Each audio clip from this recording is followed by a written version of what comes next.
So let's go ahead and switch gears. Let's talk about children in a blended family. And one thing I just want to bring up really quickly is whenever there's minor kids in a blended family, it becomes hard to designate the guardian of what's called the person, who that child's going to go live with. In Texas, every state is very against terminating parental rights. There's got to be a good reason to do it, or that other parent has to consent, and most parents do not consent. And so in a blended family, the child might live with you and your new spouse for 2 weeks every month, or 3 weeks every month, or most of the time.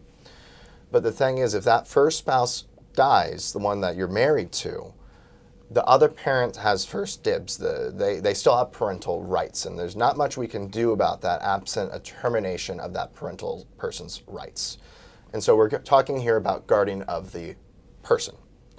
But Brad, can you talk about guardian of the estate and some other options that are out there for money purposes? Sure. So again, let's repeat what Zach said. So if I die and I was married and my ex-spouse was the other parent of my children, I die, they go straight to that person. I can have a will and say, no, they go over here. I can have a trust, say, no, they go over here. Doesn't matter. That parent gets it unless you go to court and prove somehow that they were completely horrible as a parent and they should stay with perhaps the new spouse. Money, again, same problem, same issue. The money is going to go, if I die without a will and I've got kids from a prior relationship, my money goes to those kids, not my partner, not my spouse. No planning, could have, but I didn't do any planning. So the money is going to go to the other former parent, and the other former parent gets to manage the money. And that is, in my experience, Zach, about the last thing anybody would want. I do not want my ex managing my hard-earned money that I've left with my kids, but they get to, unless, again, they can be proven horribly, horribly wrong. Now, they become a guardian, which means they're under the control of the court. The court will require, reports and things like that, at least annually. But again, unless you like spending money on lawyers, this is a rough thing. So with a will well done, with a trust well done, you can't stop the kids going to your ex, but you can stop your ex getting control of your money. And you can set up a little trust for your kids managed by whoever you want. That's right. Yeah, whether that's an aunt or an uncle, whether that's by your new spouse. But again, if you do planning, if you do a will or a trust, you set the rules. And I hear this all the time. I do not want my ex-husband, I do not want my ex-wife touching any of my kids' money.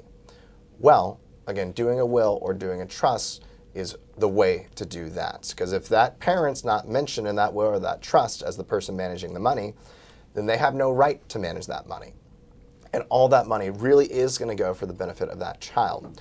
Now, you also avoid some of the more onerous parts of a guardianship because it's more private, too, because it's in a trust. It's not necessarily court supervised. It's supervised by the person you trust to manage that money for that young child.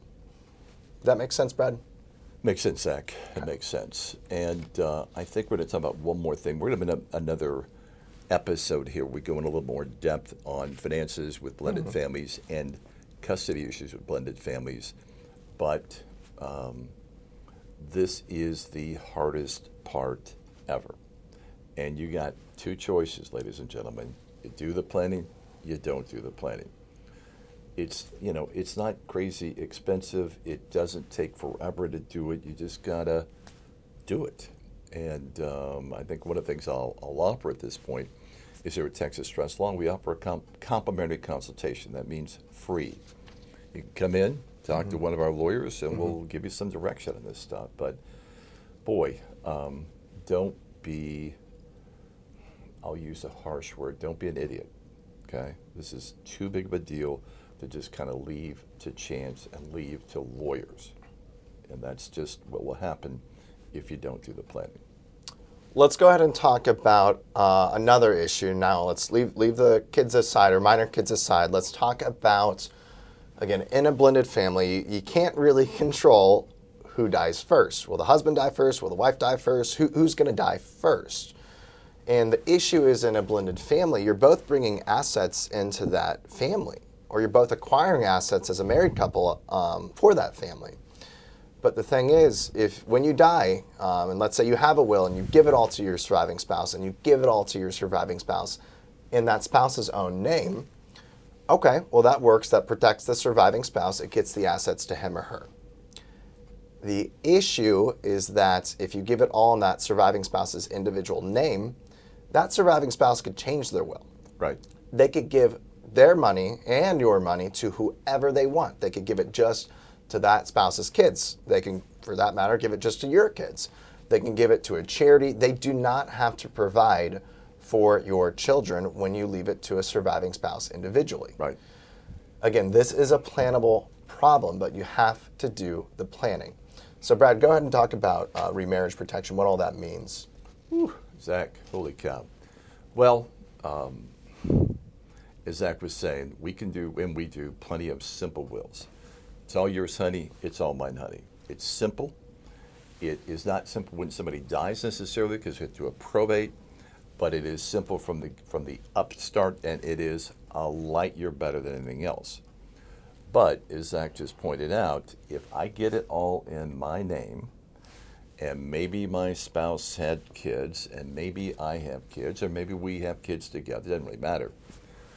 I'm on the honor system, and the honor system says I have promised my deceased spouse that I'll make sure the children get the money as we both agreed in this will. My spouse is dead. Nobody's telling me what to do, and if I fall into the clutches of another person who convinces me, maybe in my older years, to give it all to them, I could do that and disinherit everybody from the first marriage, the kids from any marriage, and it happens all the time. So you can build in, typically with a trust, remarriage protection. Now, the technical legal term, there's a couple different terms for it, but we're going to refer to Q-tip trust, QTIP trust. That's the tax term when we're talking about remarriage protection. Right. But it's powerful. It's very powerful. So, Brad, if you would just explain kind of how remarriage protection works. Sure. So the estate basically on the first death is divided into two. I got mine, I've got theirs. I can control both parts. But while I can live off their share for the rest of my life, when I pass away, what's left of their share must go the way they wanted it to go, not the way I wanted it to go. I still have control of my share, and I can maybe do with whatever I want to. I can give it to what we earlier agreed on. I can give it to a new spouse, a new love interest. I can give it to charity, as you mentioned, Zach. I have control of my part. I can use their part to support me during the rest of my life, but I cannot give any of their part to another person other than the people they've designated to get it at the second death. I cannot emphasize how big of a deal this is with blended families. And just to kind of go into a little bit more depth, when the first spouse dies, when you have this Q-tip, this remarriage protection in place, the assets split. There's now two trusts instead of one trust. One trust, the deceased person's half of the property goes into. That's the one that has to go to their kids or whoever they said before they died. The surviving spouse's half, they can do whatever they want with it. They don't have to give it to your kids. They can give it to their kids. They can give it to a charity. But again, your half is protected. But the surviving spouse still has access to 100% of the property. So that way they can live off of everything. You're not impoverishing your spouse. They still have plenty of assets to take them through these last 10, 15 years. But at the same time, after those 10, 15 years, when that surviving spouse dies, your half still goes to your people. Their half still goes to their people. Right. It's powerful.